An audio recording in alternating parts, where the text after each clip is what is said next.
সারা দেশে আইনশৃঙ্খলা পরিস্থিতি স্বাভাবিক রাখতে স্বরাষ্ট্র মন্ত্রণালয়ের নির্দেশনায় যৌথ বাহিনীর বিশেষ অভিযান অপারেশন ডেভিল হান্ট পরিচালিত হচ্ছে।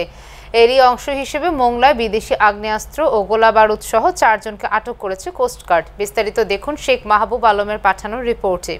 11 ফেব্রুয়ারি মঙ্গলবার রাত 1টা থেকে ভোর 6টা পর্যন্ত কোস্টগার্ড পশ্চিম জোন, নৌবাহিনী ও পুলিশের যৌথ অভিযানে বাগেরহাটের মোংলা থানাধীন চাঁদপা ইউনিয়নের মালগাছি এলাকা ও বুড়িগঙ্গা ইউনিয়নের দিগরাজ বাজার সংলগ্ন এলাকা থেকে 4 জনকে আটক করা হয়।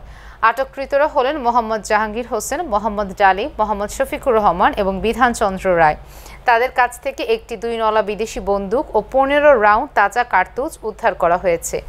গোপন সংবাদের ভিত্তিতে আমরা অভিযান চালাই এবং 4 জনকে অস্ত্র সহ আটক করতে সক্ষম হই। তাদের বিরুদ্ধে আইনানুগ ব্যবস্থা নেওয়া হবে।